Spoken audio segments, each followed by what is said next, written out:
بالك من الاسم ده كويس.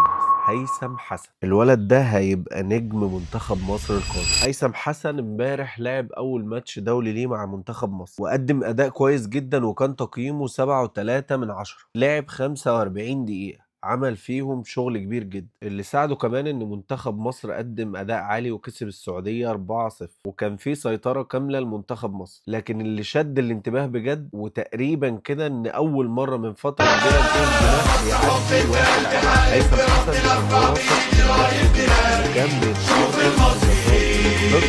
بدقة التمريرات ووصل 3 طب اللي الطبل بلدي الليلة محدش فرحان قد تحدي نفوت في الصف نعدي في النار يا بلدي حبك جوه قلب معلم بيلعب خلي الناس تتعلم انده على ناسك يا معلم قوم يا ولدي طب